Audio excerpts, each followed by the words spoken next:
रांची से बड़ी खबर है, जहां सुखदेव नगर थाना क्षेत्र में नाबालिग बच्ची के साथ दुष्कर्म हुआ। 4 साल की नाबालिग के साथ दुष्कर्म की खबर है। 32 साल के शख्स पर दुष्कर्म का आरोप लगा है। सुखदेव नगर थाने में मामला दर्ज किया गया है। आरोपी मौके से फरार बताया जा रहा है। आरोपी की तलाश में पुलिस जुटी हुई है। आरोप है कि घर के सामने बच्ची खेल रही थी। आरोपी बहला फुसलाकर उसे कमरे में ले गया और इस घटना को अंजाम दिया। तो आरोपी मौके से फरार हो गया है। पुलिस तलाश कर रही है। तो रांची से ये बड़ी खबर बता रहे हैं, जहां दुष्कर्म की घटना को अंजाम दिया गया है। 4 साल की नाबालिग बताई जा रही है जिसके साथ दुष्कर्म किया गया है। 32 साल के शख्स पर दुष्कर्म का आरोप लगा है। आरोपी अभी फरार है। सुखदेव नगर थाने में मामला परिवार वालों ने दर्ज करा दिया है और मामले की छानबीन में आरोपी की धरपकड़ के लिए पुलिस लगातार कार्रवाई कर रही है। तो ये तस्वीर आपको दिखा रहे हैं जिस घर में घटना हुई। बताया जा रहा है कि आरोपी की तलाश में पुलिस जुटी हुई है और घर के सामने ये नाबालिग बच्ची खेल रही थी और बहला फुसलाकर शख्स कमरे में ले गया और घटना को अंजाम दिया। रांची के सुखदेव नगर थाना क्षेत्र में मानवता को शर्मसार करने वाली एक वारदात को अंजाम दिया गया है। बता दें कि एक 32 वर्षीय युवक के द्वारा जो आरोपी है दुर्दांत है। कहा जाए तो युवक कहना भी एक तरह से शर्मनाक बात होगी, क्योंकि वहशी दरिंदे के द्वारा एक 4 वर्षीय बच्ची के साथ दरिंदगी की घटना को अंजाम दिया गया है। फिलहाल घटना को अंजाम देने के बाद आरोपी मौके से फरार हो गया। फिलहाल पुलिस उसकी जांच पड़ताल कर रही है। लेकिन जिस तरह से ये घटना घटी है, सवाल उठता है कि आखिर समाज में ये तमाम चीज़ें आखिर हो कैसे रही हैं। क्या कुछ कहना चाहिएगा इस तरह की घटनाएं जो हो रही हैं?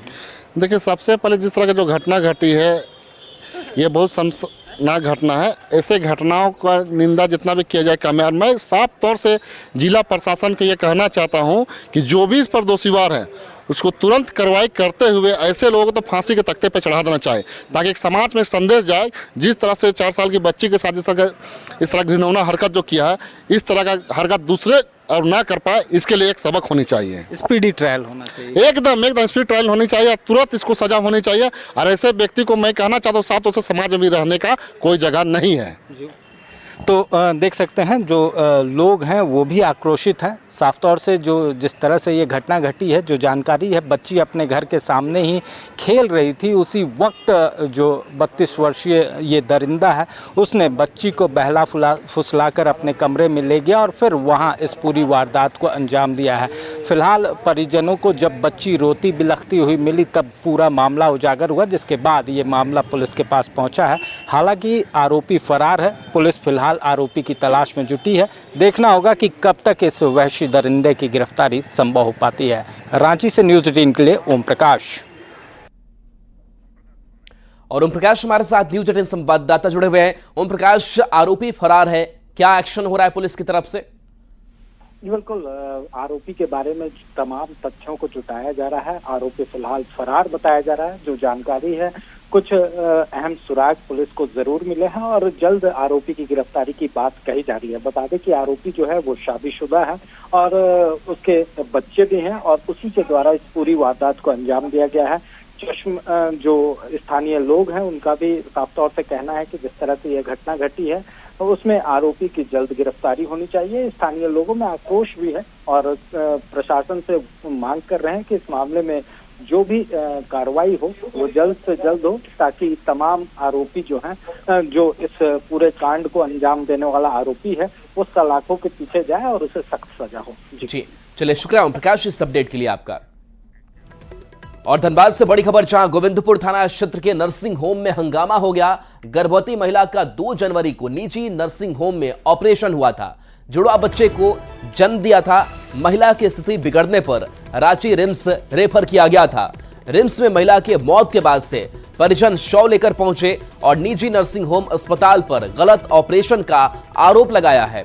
परिजनों ने गोविंदपुर धनबाद मार्ग को जाम किया है। गुस्साए परिजनों को समझाने में पुलिस जुटी हुई है।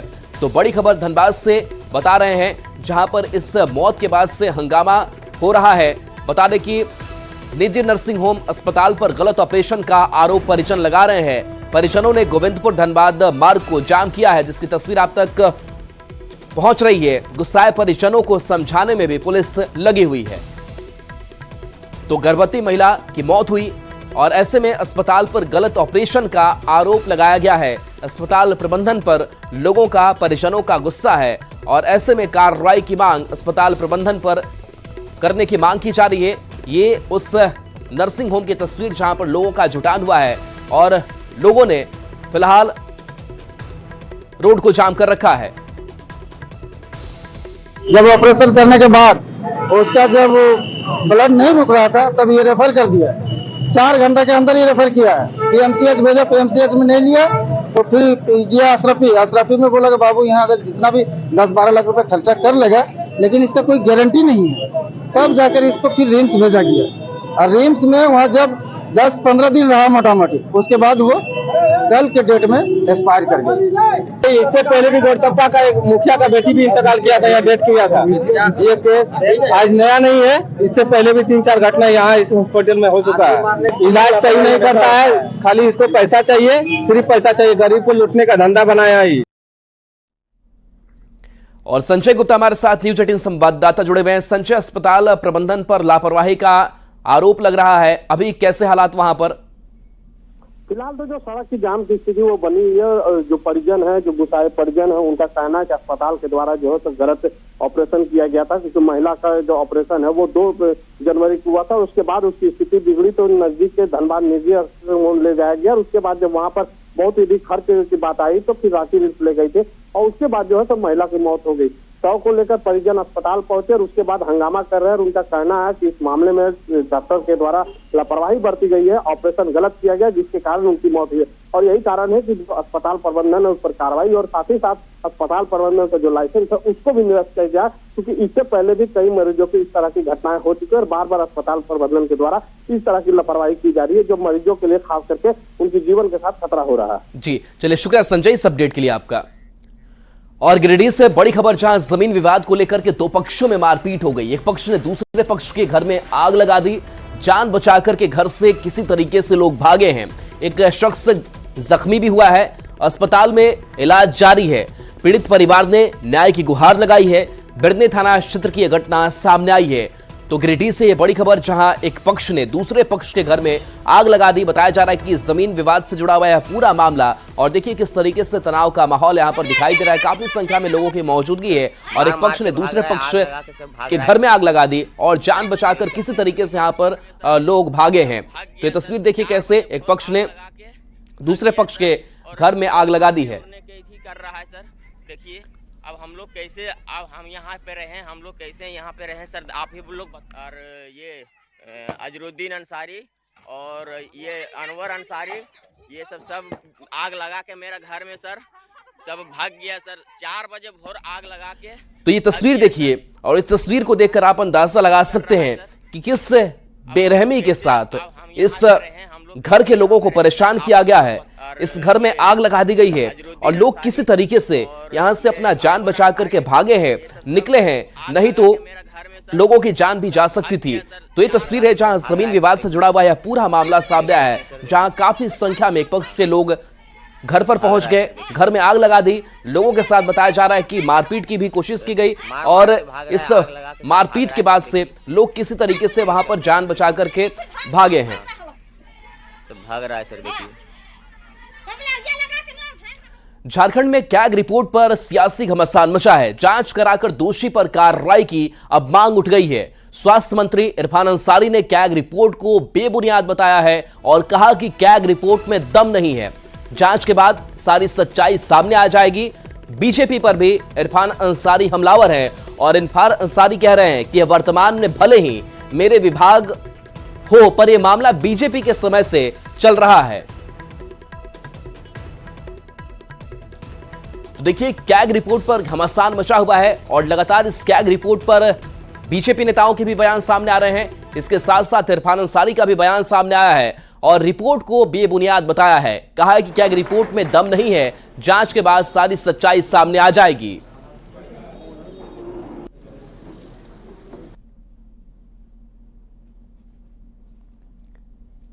तो देखिए कैग रिपोर्ट में कई खुलासे हुए और इस खुलासे के बाद से ही जो सियासत है वो झारखंड की गर्म है और कैग रिपोर्ट में कहा गया कि झारखंड की जो स्वास्थ्य व्यवस्था है उसका हाल बेहाल है। चिकित्सा पदाधिकारियों की भी भारी कमी इस रिपोर्ट में बताई गई है। और खास करके इरफान अंसारी की अगर बात करें तो इरफान अंसारी ये भी कह रहे हैं कि वर्तमान में भले ही विभाग मेरे पास हो, पर यह मामला बीजेपी के समय से चल रहा है। और कितना सत्य है कितना असत्य है ये मेरे समझ से परे है। कैग का रिपोर्ट तो कनवाड़ी साहब के खिलाफ भी आया था, 2G स्पेक्ट्रम का भी आया था, सारे लोग बरी हो गए। तो रिपोर्ट में कितना दम है जांच होगा, और जांच जो जानकारी मिल रही है मेरे विभाग का ही मामला है और रघुवर दास के समय से ये मामला था। झारखंड विधानसभा के बजट सत्र के दौरान गहमा गहमी बढ़ी हुई है। इसको लेकर स्पीकर रविंद्रनाथ महतो की चुनौतियां भी बढ़ती हुई नजर आ रही है। नए विधायकों को सदन के अंदर विधायी कार्यों के लिए विधानसभा स्पीकर प्रशिक्षण दे रहे हैं। स्पीकर से बात की है संवाददाता संजय कुमार सिन्हा ने। झारखंड विधानसभा का 2 दिवसीय प्रशिक्षण कार्यक्रम चल रहा है। जाहिर है कि कई सारे 19 नए विधायक पहुंचे हैं यहाँ पर, जिन्हें विधानसभा की बारीकियों को सीखना है। और ऐसे में झारखंड विधानसभा के प्रिंसिपल कह लीजिए, गुरुजी कह लीजिए, या फिर अध्यक्ष रविंद्रनाथ महतो जी हमारे साथ हम उन्हीं से जानेंगे। सर, आपकी कक्षा में इस बार 19 नए विद्यार्थी हैं इस बार। ऐसे भी जो माने उनके विधानसभा के माननीय जनता के द्वारा जिनको इस महापंचायत के मंदिर में भेजा है, निश्चित रूप से वे सक्षम हैं, वे दक्ष हैं और इन तमाम विषयों पर रुचि रखते हैं कि हमको जन समस्याओं को समाधान विधानसभा में जनप्रतिनिधि होने के नाते करना है। ये जो दिल में ये तमन्ना लेकर के इतना बड़ा दूरी तय करके लोग यहाँ पर पहुंचे हैं, मैं समझता हूँ उन तमाम लोगों को थोड़ा सा उनको बेहतर बनाने के लिए, उनके व्यक्तित्व को और ज्यादा आकर्षक बनाने के लिए कुछ तौर तरीका जो विधानसभा का होता है, जो परिपाटी होता है, इन तमाम चीजों के बारे में जानकारी देना अति आवश्यक है। प्रिंसिपल यानी विधानसभा के अध्यक्ष रविंद्रनाथ महतो साहब बता रहे हैं कि जो नए विधायक सदन में पहुंचे हैं उनकी जो शिक्षा है उसे और थोड़ी दुरुस्त की जा रही है ताकि सदन को अच्छी तरह समझ सकें। और रही बात अगर बजट की, तो जाहिर है कि कल सदन में बजट पेश होने जा रहा है और ऐसे में कल का दिन बेहद ही चुनौतीपूर्ण होगा। कैमरामैन संत के साथ संजय कुमार सिन्हा, न्यूज 18 रांची। और रांची से बड़ी खबर, जहां केंद्र पर 1.36 लाख करोड़ बकाया पर सियासत लगातार जारी है। झारखंड की दावेदारी पर सियासत तेज है।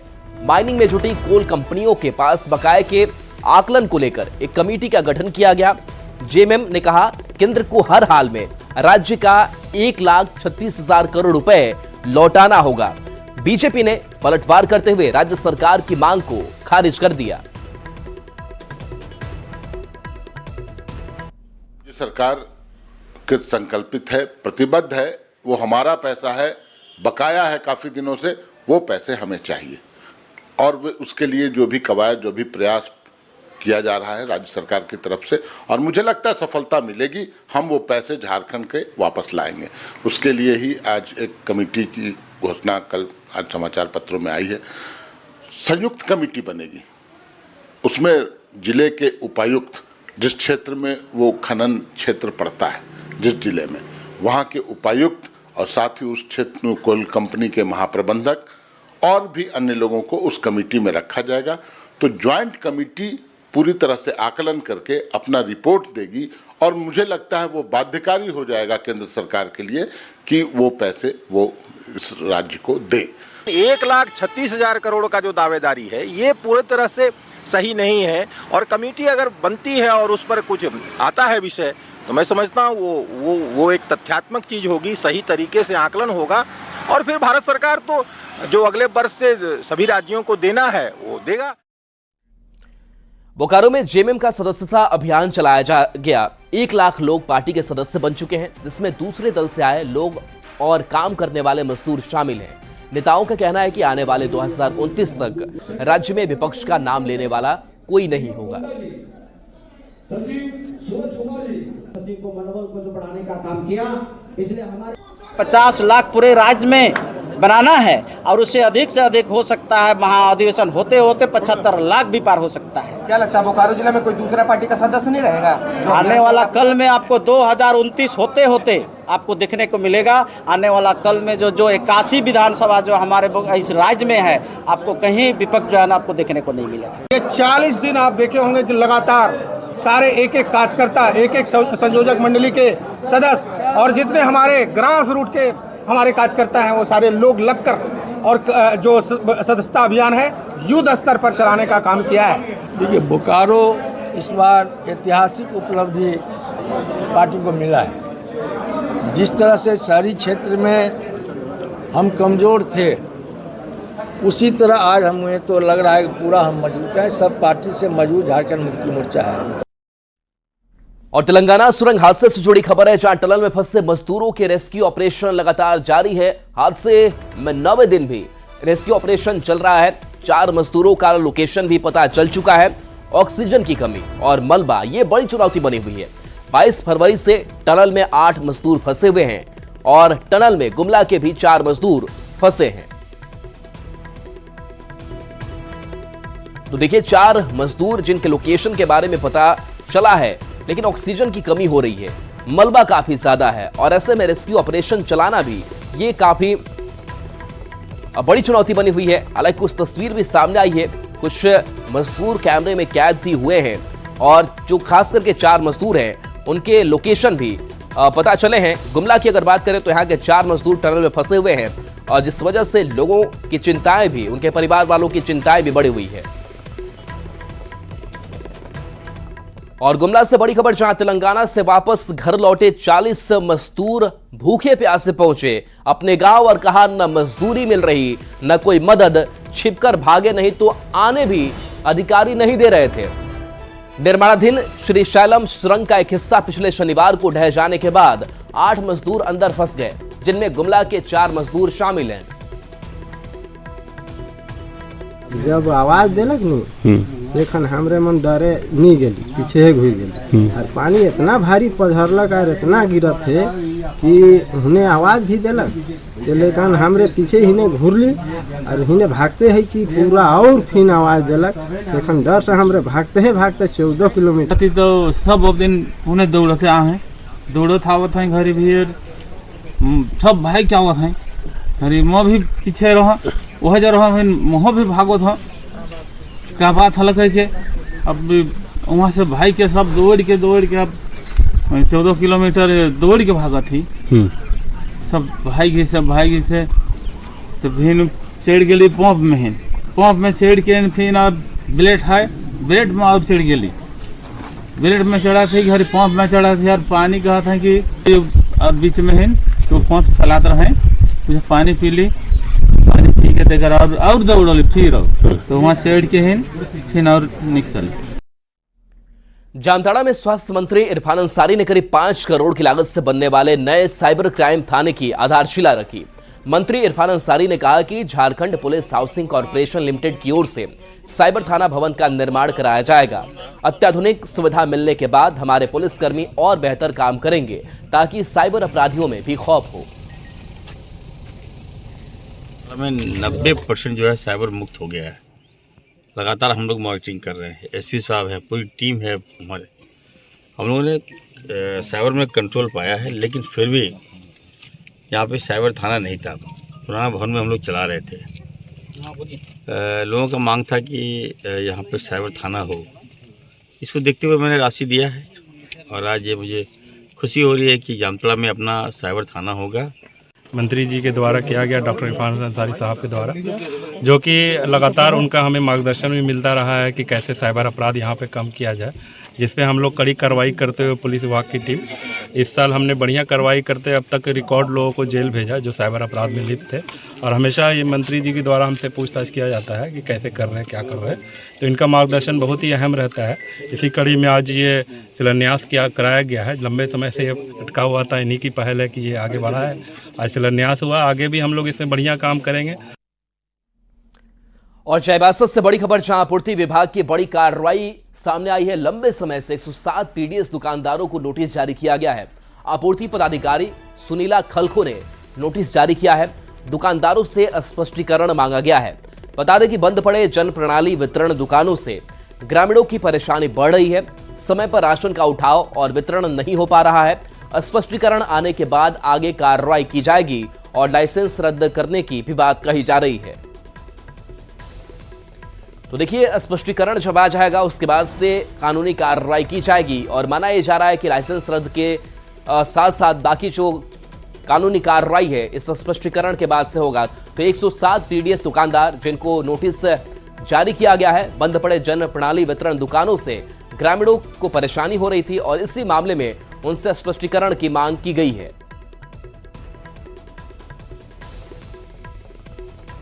तक 160 डीलर्स ऐसे हैं जो लंबे समय से निलंबित चल रहे हैं, उनके द्वारा कोई काम नहीं किया जा रहा है और इसमें से जो सबसे पुराने हैं वो 2018 से लंबित हैं। तो नियमानुसार हम लोग को 3 महीने के अंदर निलंबन का जो भी कारण है वो स्पष्ट करते हुए उनको चेतावनी या कार्रवाई करने का होता है। तो इतने समय से निलंबित हैं, उनकी सेवाएं ली नहीं जा रही है, तो इसके आलोक में जिला से नोटिस निर्गत किया गया है कि आप अपना स्पष्टीकरण समर्पित करें जिला को, और अगर काम नहीं करना है या गंभीर आरोप हैं तो उसके आधार पर हम लोग लाइसेंस को रद्द करने की कार्रवाई करेंगे ताकि किसी नए व्यक्ति को उसके स्थान पर दें। और जिला का जो देवघर के कृष्णापुरी मोहल्ले का रहने वाला अंशराज अपनी विलक्षण प्रतिभा के बल पर सभी को अचंभित कर रहे हैं। विलक्षण प्रतिभा के धनी अंश, जो कि महज 9 वर्ष 7 महीने के हैं, जो अभी भी ठीक से बोल नहीं पाते हैं, लेकिन अपनी मेहनत और बौद्धिक क्षमता के बल पर अभी तक 10 विश्व रिकॉर्ड बना लिए हैं। अंशराज गणित के कठिन सवालों को कुछ सेकंड में ही हल कर देते हैं। अंश के परिजनों से बात की संवाददाता मनीष दुबे ने। खुद ढूंढ लेते हैं।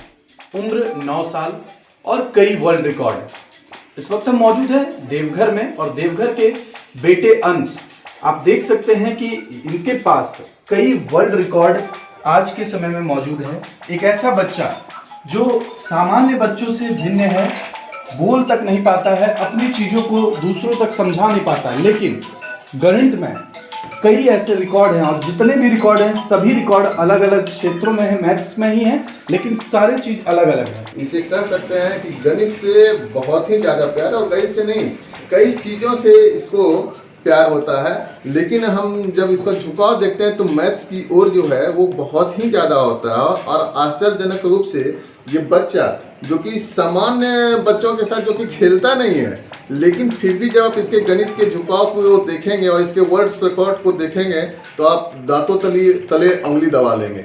एक अभी जस्ट इनका रिकॉर्ड्स जो आया है वो 6 डिजिट का 26 केवल और केवल 1 मिनट में इन्होंने सॉल्व किया है। स्क्वायर रूट, जो कि आप कह सकते हैं कि मात्र 2 सेकेंड में इन्होंने 6 डिजिट के स्क्वायर रूट को सॉल्व किया है, जहां पर उन्होंने 200 साल के किसी भी डेट को केवल और केवल जो है उन्होंने 5 मिनट और 6 सेकेंड में लगभग